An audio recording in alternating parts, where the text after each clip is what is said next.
안녕하십니까. 바로 보는 TV 옴부즈맨 이남기입니다.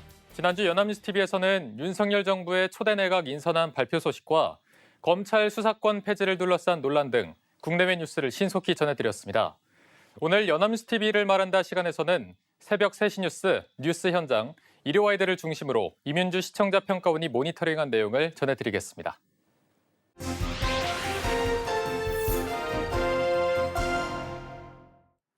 최근 몇 달간 이어지고 있는 장애인 단체의 지하철 시위를 둘러싼 사회적 갈등이 계속되고 있습니다. 이동권 보장을 주장하고 있는 장애인 단체와 출근길 불편을 겪고 있는 일반 시민들 간의 갈등뿐 아니라 이를 해결해야 하는 정치권 내 시각차도 크게 존재하고 있는 것으로 보입니다. 해당 이슈와 관련해 지난 한 주간 연합뉴스TV에서 보도한 뉴스는 무엇이었는지 살펴보겠습니다. 먼저 4월 7일 오전 3시 뉴스에서는 더불어민주당 국회의원들의 휠체어 출근 챌린지 소식을 간략하게 전했습니다. 같은 날 오후 2시 뉴스 현장에서는 이와 관련하여 전문가들의 구체적인 의견이 이어졌습니다. 오전 3시 뉴스에서는 더불어민주당 국회의원들의 휠체어 출근 챌린지를 보도했습니다. 이는 척수장애인인 최희영 의원이 지난달 31일 의원총회에서 제안한 데 따른 것입니다. 박홍근 원내대표는 장애인 이동권 해결을 위해 여야는 물론 인수위가 함께 지혜를 모아야 한다며 휠체어로 출근한 소회를 전했습니다. 이처럼 더불어민주당 국회의원들은 이러한 챌린지를 통해 장애인 이동권 보장을 지지하는 것이라고 보도했는데요. 마지막으로 이에 대해 휠체어로 지하철 타는 체험을 하기 전에 평소에 지하철을 자주 이용해보는 것이 우선이라고 했던 국민의힘 이준석 대표의 말을 전했습니다. 같은 날 오후 2시 뉴스 현장에서는 더불어민주당 국회의원들의 휠체어 출근 챌린지에 대해 장해찬 인수위 청년소통 TF 단장과 장현주 전 더불어민주당 민원법률국 변호사의 의견을 전했습니다. 먼저 장현주 변호사는 정치란 사회적 약자에게 따뜻한 시선으로 바라보는 것부터가 그 시작이라고 언급하며 국민의힘 이준석 대표의 언행에 대해 아쉬움이 많다고 지적했습니다. 그는 일반 시민들 역시 출근길에 불편함을 겪는 것도 물론 맞지만 장애인들은 통행의 자유 자체를 침해받는 것이라 강조했습니다. 이는 출근길 불편함과 동일선상에 놓일 수 없는 문제인 한편 사회적 약자에게 어떻게 다가가야 하는지 생각해 보아야 하는 문제라고 설명했습니다. 이에 대해 장해찬 단장은 챌린지에 참여한 더불어민주당 국회의원들은 평소 지하철을 타보지 않았던, 즉 일반 시민들에게 출근길 불편함이 얼마나 중요한 문제인지 공감하지 못하고 있었을 것이라 반박했습니다. 이어 국민의힘과 국민의힘 이준석 대표가 장애인 단체의 시위, 즉 이동권 보장 문제에 대해 반대하는 것이 아니라 시위의 방식에 대해 우려를 표하는 것이라고 설명했습니다. 장 단장은 이것을 정치적인 쟁점화시키는 더불어민주당의 방식에 유감을 표하며 현재 다수당으로서 이에 대한 입법화에 앞장서기를 촉구했습니다.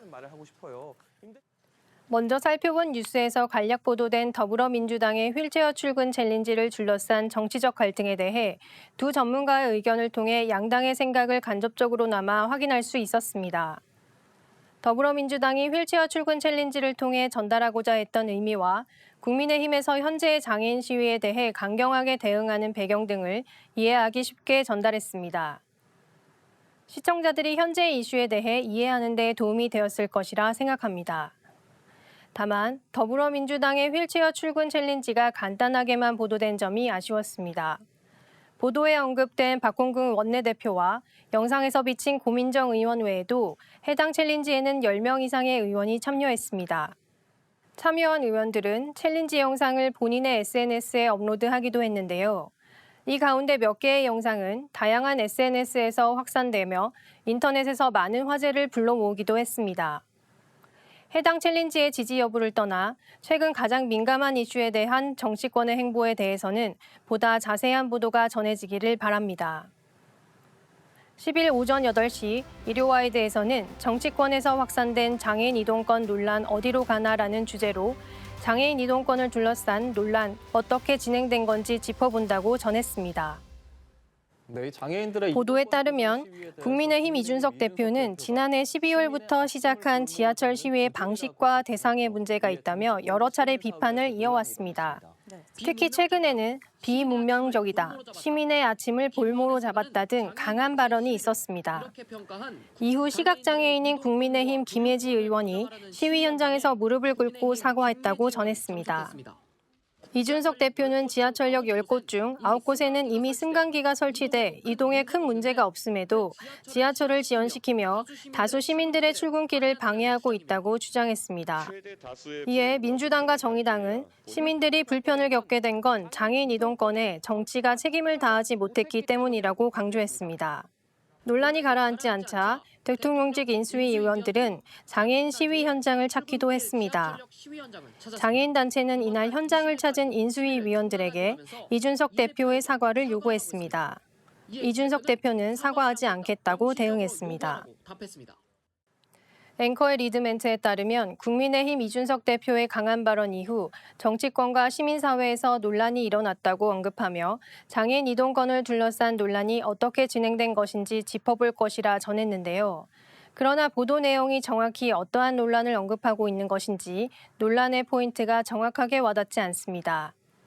지난 3월 28일 국민의힘 이준석 대표의 발언이 현재의 갈등에 더 큰 발화점이 되었다는 것으로 이해되나 그로 인해 어떤 논란이 일어나고 있는 것인지 장애인 단체는 왜 사과를 요구하는지에 대한 내용이 충분히 전달되지는 않아 보입니다.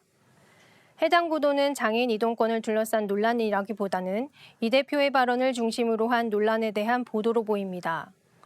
이준석 대표의 발언은 현재 이 대표가 사용한 단어가 적절한 것이었는지 혹여는 장애인을 비하하는 것인지, 사회적으로 어떠한 영향을 미치고 있는지 등에 대한 논란이 일고 있습니다. 10일 오전 8시 일요와이드에서 기자가 직접 휠체어를 타고 대중교통을 이용해보며 취재한 내용을 전달했습니다. 기자는 직접 체험기를 전하기 전 이동권 시위 역사에 대해 간략하게 전했습니다. 보도에 따르면 장애인의 이동권 시위는 20여 년째 진행 중인데 2001년과 2002년 지하철역 리프트 추락 사고 이후 장애인 이동권에 대한 인식이 높아졌으나 그 개선은 더디게 나타났고 정치인들의 약속 역시 지켜지지 못했다고 설명했습니다. 이후 지하철 엘리베이터 설치는 조금씩 진전을 보였지만 교통 약자를 고려하지 않고 마구잡이로 설치됐다는 지적이 뒤따랐습니다. 이후 기자는 직접 휠체어를 타고 지하철로 이동하는 모습을 전했는데요. 입구마다 설치되어 있지 않은 엘리베이터, 복잡한 길, 오르막길, 계단 등 이동하는 내내 맞닥뜨린 다양한 문제점을 언급했습니다. 결국 기자는 한 정거장을 이동하는 데만 1시간 반이 걸렸다고 한탄했습니다. 기자가 직접 휠체어를 타고 이동하는 모습은 장애인이 이동하는 데 겪는 실제 한계점과 문제점 등을 생생하게 전달했습니다. 흔히 생각하는 계단의 존재 및 이를 대체해야 할 엘리베이터, 리프트 존재 유무 문제만이 아니라 일반인은 느끼지 못했던 오르막길과 경사로 등의 다양한 문제점을 확인할 수 있었습니다. 또한 보도되는 자료 화면으로 정치인들의 약속과 이행 여부를 전달해 주어 정치권의 약속 이행이 미미했다는 부분의 설명력을 높였습니다. 한편 보도에서 현재 기준 저상버스 교체 비율에 대해 언급했는데요. 현재 장애인 시위가 지하철에 집중되어 있지만 장애인 이동권에서 버스 역시 빠뜨릴 수 없는 부분이라는 것이 전달되어 좋았습니다. 지난 10일 오후 1시 뉴스에서는 스스로 보수라고 생각하는 사람의 비율이 진보라고 생각하는 사람의 비율을 5년 만에 추월한 것으로 나타났다며 우리나라 국민들의 이념 성향 결과에 대해 살펴보았습니다. 한국행정연구원이 지난해 전국 성인 8,077명을 대상으로 조사한 이념 성향 결과를 보도했습니다. 자신의 이념 성향이 보수적이라고 응답한 응답자 비율이 30.4%로 진보적이라고 답한 응답자 22.8%보다 7.6%포인트 높았습니다. 보수 성향 비율이 진보 성향보다 높은 것은 2016년 같은 조사 이후 처음이라고 전했습니다. 스스로 보수라고 생각하는 사람이 진보라고 생각하는 사람의 비율을 5년 만에 추월한 것입니다. 성별로 보면 스스로를 진보라고 응답한 비율은 남자가 높았고 보수라고 응답한 비율에는 남녀 간 큰 차이를 보이지 않았습니다. 이러한 사회 여론조사 결과는 반드시 정답이라기보다는 하나의 경향을 보여준다고 생각합니다. 해당 조사 결과 보도를 통해 현재 우리나라 국민들이 스스로를 생각하는 이념 성향이 어떻게 변화하고 있는지 확인할 수 있었다고 생각합니다. 변화 추이를 덧붙였다면 이러한 경향이 좀 더 잘 보도되었을 것이라 생각합니다.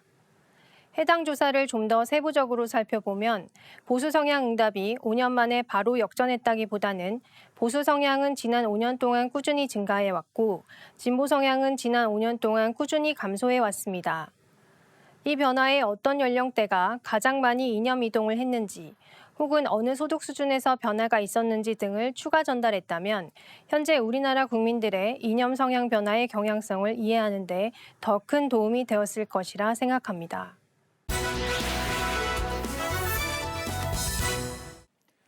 네, 이번 순서는 주말에 방영되는 제작 프로그램을 대학생의 시선으로 분석하고 평가한 내용을 들어보는 캠퍼스 TV 리포트 시간입니다. 이번 주는 서울여자대학교 도거동문학과 오지윤 학생과 함께하겠습니다. 안녕하세요. 안녕하세요. 네, 반갑습니다. 지난주에는 어떤 프로그램을 모니터했습니까? 네, 저는 매주 일요일 밤 7시 20분에 방송되는 연합뉴스 TV 스페셜을 모니터했습니다. 지난 10일 방송된 연합뉴스 TV 스페셜에서는 촉법소년 강력범죄 사건이 늘어나고 있는 가운데 그와 관련된 논쟁을 다양한 관점에서 살펴봤습니다. 그럼 자세한 모니터 내용 지금부터 전해드리겠습니다.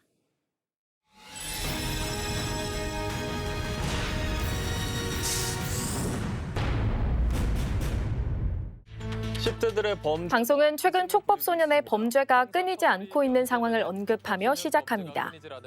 처벌 강화의 목소리가 커지고 있습니다. 해마다 소년법 개정 국민청원이 쏟아지는 상황이라는데요. 윤석열 대통령 당선인도 촉법소년 연령을 만 12세로 하향 조정하겠다는 공약을 내세웠습니다. 만 12세로 하향 조정하고 촉법소년이란 범법행위를 한 만 10세 이상부터 만 14세 미만의 형사 미성년자를 말한다는데요. 형법에 저촉되는 행위를 해도 형벌이 아닌 보호 처분을 받는다고 합니다.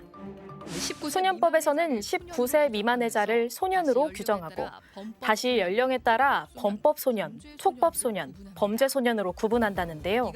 이 가운데 만 10세 미만의 범법소년의 경우 일체 법적 처벌이 내려지지 않는다고 합니다.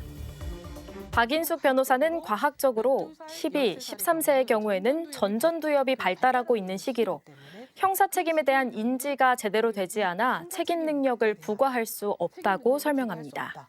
라는 거죠. 촉법소년의 범죄는 갈수록 흉포해지고 강력해지고 있다는데요. 진화하고 있다는 것. 3년간 지난 3년간 소년법 검거 현황을 살펴보면 범죄 소년의 경우 소폭 감소, 촉법 소년의 경우 24% 급증했다고 합니다. 4% 넘게 증가했습니다. 촉법 소년 나이 기준은 1953년부터 유지됐다는데요. 개정되지 않았는데요. 이에 소년법 개정안 논의가 주목되고 있다고 합니다. 20대 국회에서도 소년 관련 개정안은 7번이나 올라왔지만 모두 국회 문턱을 넘지 못하면서 현재는 모두 폐기된 상태라는데요. 올해 2월 소년법 일부 개정 법률안이 다시 발의됐다고 합니다. 특정 강력범죄를 범한 소년은 제외하고 연령을 12세로 하향 조정하는 것이 그 내용이라는데요. 한 여론조사 결과 소년법 개정의 62.6%, 소년법 폐지에 21% 찬성률을 보였다고 합니다.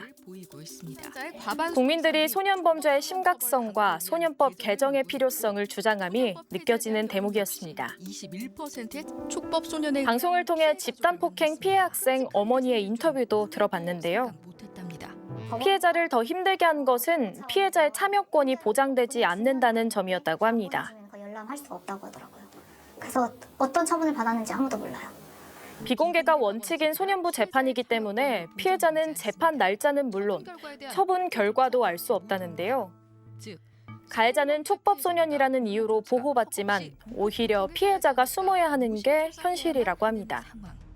피해 학생 어머니는 아이들이 스스로가 촉법소년이라는 것을 안다고 말했는데요. 촉법소년이라는 지위를 악용하는 등 영악해지는 소년범죄의 현실이 실감났습니다. 악용하는 아이들. 소년법 이용혁 건국대 경찰학과 교수는 소년법에는 피해자에 대한 배려나 보상 자체는 전무한 수준이라고 말했습니다. 내적 요소가 있다 생각됩니다. 통계에 따르면 최근 4년간 소년부에 송치된 촉법 소년 중 4대 강력범죄를 저지른 경우가 77%를 차지한다는데요. 상황은 심각합니다. 그중 가장 많은 비중을 차지한 절도범죄도 기승을 부리고 있다고 합니다. 기승을 부리고 있습니다. 경기도 남양주에서 무인 문구점을 운영하는 김기동 대표는 최근 절도 피해 후 국민청원에 글을 올렸다는데요.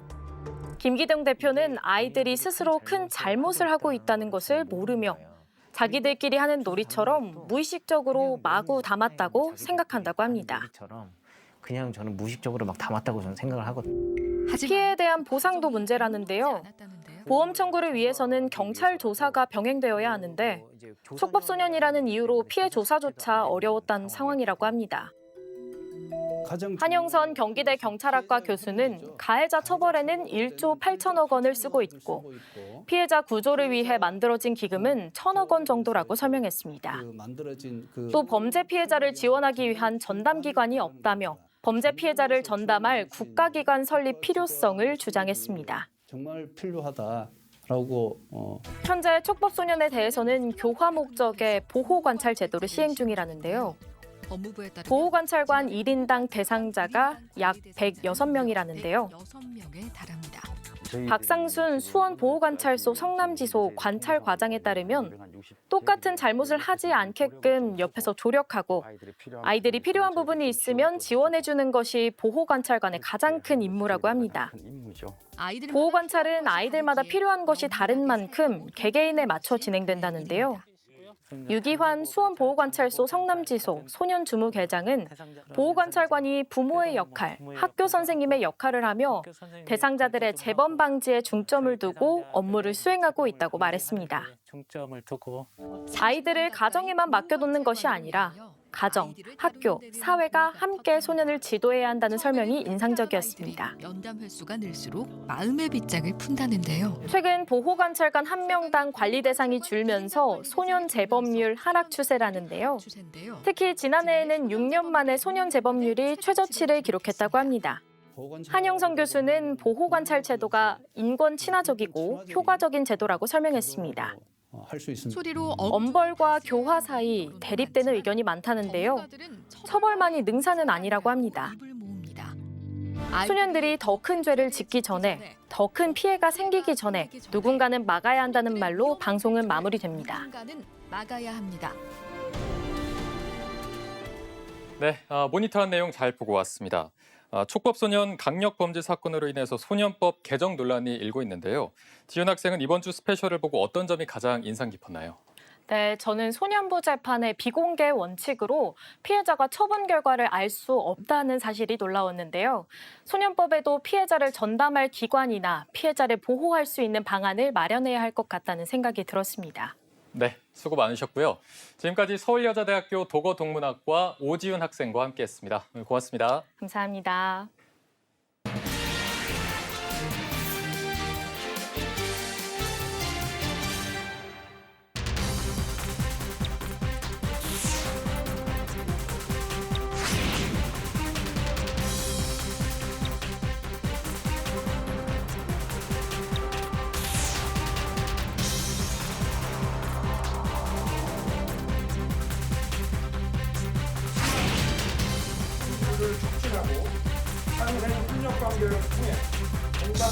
연금개혁을 해야 되고 연금개혁은 굉장히 복잡한 문제이기 때문에 시간이 아주 많이 걸리는 거라 다음 정부는 초당적으로 정권 초기부터 국민적 합의를 만들어내야 된다.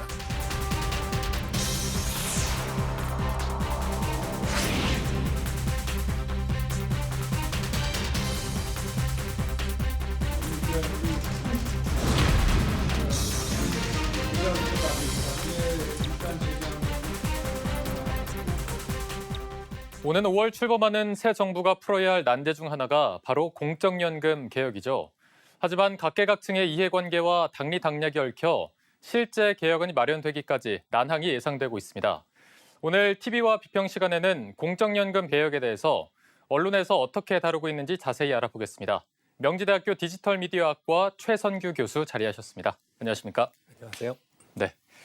자, 먼저 대통령직 인수위에서 공무원연금과 국민연금 등 공적연금 개혁과 관련된 논의가 어떻게 진행되고 있는지 설명을 먼저 해주시고요. 연금 개혁 필요성이 대두된 이유, 또 차기 정부의 연금 개혁 방향 등에 대해서 언론에서는 어떻게 보도하고 있는지도 말씀해 주시죠. 네. 국민연금 개혁의 필요성은 대선 이전부터 제기돼 왔습니다. 국회 예산정책처가 지난 2020년 7월에 펴낸 4대 공적연금 장기 재정 전망 보고서에 따르면 현행 국민연금 보험료율을 유지할 경우 오는 2055년 수령 자격이 생기는 1990년생인 현 33세 국민이 받을 수 있는 연금은 영원이 되는 사태에 직면하게 됩니다. 공무원연금 등 직역연금은 2015년 개혁에도 불구하고 관련 국고 보전액이 계속 늘어나고 있는 상황입니다. 정부가 지난해 퇴직 공무원과 군인에게 지급한 연금액이 전체 국가 부채의 54.6%에 달하는 것으로 나타나 직역연금 개혁의 시급성을 더하고 있다고 뉴스원은 지난 5일 보도했습니다.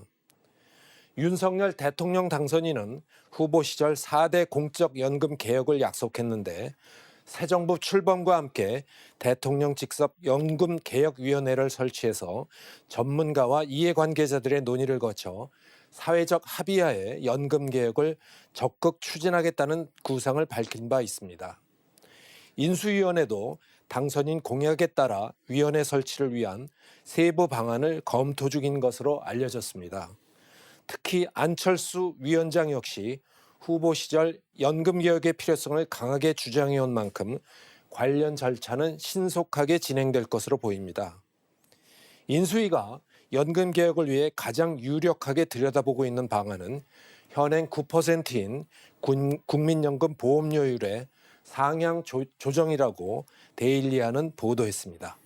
네. 특히 국민연금의 경우에는 기금이 2055년에서 57년에 고갈될 것이다 이런 전망이 나오면서 개혁에 대한 필요성이 계속해서 대두되고 있습니다. 국민연금 개혁을 둘러싼 쟁점과 개혁 방안에 대해서 전문가들의 의견 등을 언론에서는 또 어떻게 보도하고 있는지도 말씀해 주시죠. 네. 오는 5월 출범할 새 정부에서는 보험료율 인상 등 연금 개혁이 본격적으로 논의될 전망입니다. 그런데 결국 연금 보험료를 더 내고 연금은 덜 받는 방향으로 바꾸는 것으로 저항이 뒤따를 수밖에 없어 실제 개혁안이 마련되기까지 난항이 예상된다고 연합뉴스는 지난달 20일 보도했습니다. 전문가들은 국민연금 기금이 2057년경 고갈될 것으로 예상되는 점을 고려하면 현행 9%인 국민연금 보험료율을 인상하는 것이 불가피하다고 입을 모으고 있습니다. 적립기금이 바닥나면 고령 세대에 주는 연금을 당대의 젊은 세대에 막대한 연금 보험료를 걷어 충당해야 하기 때문입니다. 연세대 양재진 교수는 지금 보험료율을 인상해야 기금을 확충해야 기금 고갈 시기를 늦추고 연착륙을 할 수 있다 말했다고 연합뉴스는 보도했습니다. 양 교수는 우리나라는 2028년까지 소득 대체율이 40%로 떨어질 예정이어서 소득 대체율을 더 낮추기는 어렵다고 본다며 보험료율 인상은 당연히 해야 하고 현행 65세인 연금 개시 연령을 67세 수준으로 더 늦추는 방안들이 논의될 수 있을 것으로 보인다고 말했습니다.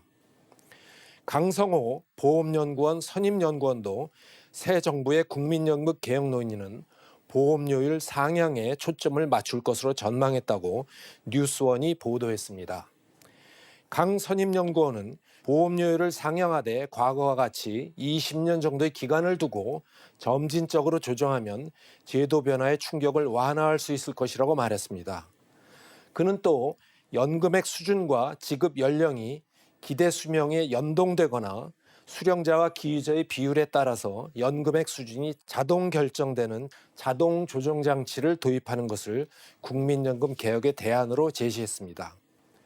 자동 조정 장치는 사회적 합의를 통해 한번 도입하면 국가의 개입이 최소화되고 이미 정해진 시스템에 따라 연금액과 보험료 등이 자동으로 조정되는 장점이 있어 북유럽의 복지 선진 국가들이 채택 운영 중에 있습니다. 네. 이게 연금 개혁이 어느 국가에서나 상당한 진통이 뒤따르는 민감한 이슈지 않습니까? 주요 선진국의 연금 개혁 과정과 또 성공 사례 등에 대해서 언론에서는 어떻게 보도하고 있습니까? 네. 인류 역사상 처음으로 1889년 독일에서 공적 연금이 도입됐을 때 평균 수명은 47세였습니다. 연금 수급 개시 연령은 65세였기 때문에 연금 재정에 대해서 염려할 필요가 없었습니다. 그 후 기대 수명은 꾸준히 늘어나 2020년 현재 독일은 83세, 한국은 이보다 높은 84세에 이르고 있습니다. 반면 2020년 현재 독일의 출산율은 1.57명, 2021 현재 한국의 출산율은 세계에서 가장 낮은 0.81명입니다. 1980년대부터 유럽식 복지제도의 지속 가능성에 대한 우려가 제기되기 시작했습니다. 그 핵심 의제는 언제나 연금 재정이었습니다.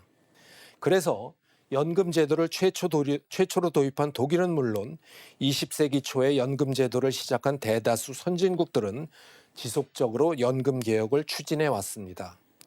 그 내용은 대체로 연금 혜택은 줄이면서 보험료 부담은 늘리는 것이기에 정치적으로 인기가 없었습니다.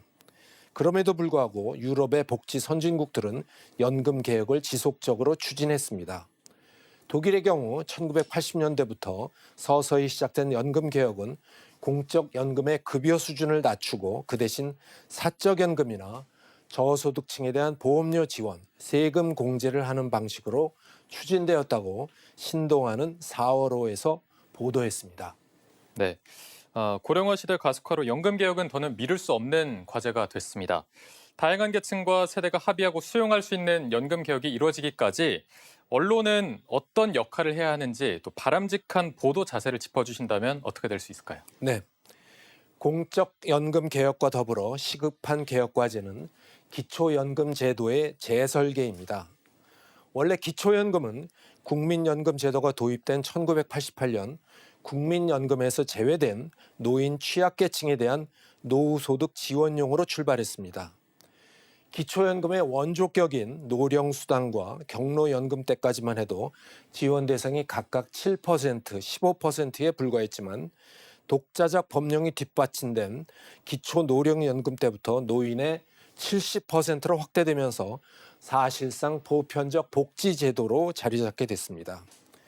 이때부터 기초연금은 국민연금 사각지대 해소를 통한 노인 빈곤 해소라는 취지는 퇴색되고 점차 표를 겨냥한 포퓰리즘 정책으로 변질됐습니다.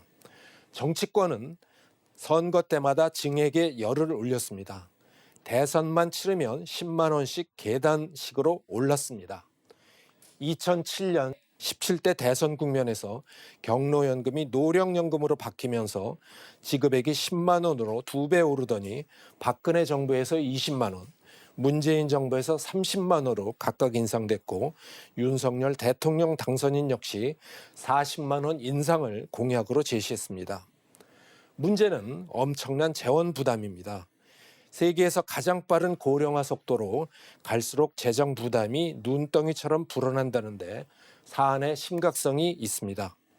보건복지부의 추계에 따르면 2022년부터 월 40만 원씩 지급할 경우 기초연금 재원은 2025년 34조 원에서 10년마다 2배씩 늘어나 2040년까지 누적으로 1,000조 원을 돌파합니다. 특단의 대책이 없는 한 재정 시한폭탄이나 다름없습니다. 흔히 기초연금 인상의 논거로 선진국 최고 수준의 노인 빈곤율을 꼽습니다.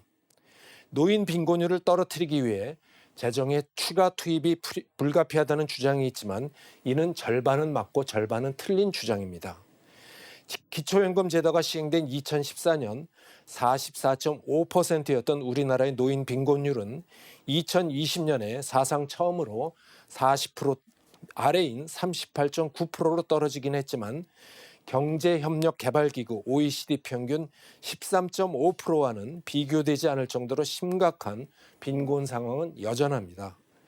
전문가들은 기초연금 제도를 차등 선별적 복지로 전환하지 않고 수급액만 인상한다면 노인 빈곤 개선 효과는 미미한 채 밑빠진 독에 물 붓기가 될 공산이 큰 것으로 우려하고 있습니다. 미래 세대의 부담을 줄이면서 노인 빈곤의 개선에 실효성을 제고하려면 기초연금 제도의 재설계는 선택이 아닌 필수 과제입니다. 언론도 공적연금의 개혁뿐만 아니라 기초연금 제도의 재설계 문제도 관심을 갖고 보도해야 할 것입니다. 네, 지금까지 명지대학교 디지털 미디어학과 최선규 교수였습니다. 오늘 고맙습니다. 옴부즈맨 제작진은 시청자 여러분의 다양하고 소중한 의견을 기다리고 있습니다. 방송을 보고 느낀 소감을 연합뉴스TV 홈페이지 시청자 게시판이나 SNS로 보내주시기 바랍니다. 저희는 다음 주에 다시 찾아뵙겠습니다. 시청자 여러분 고맙습니다.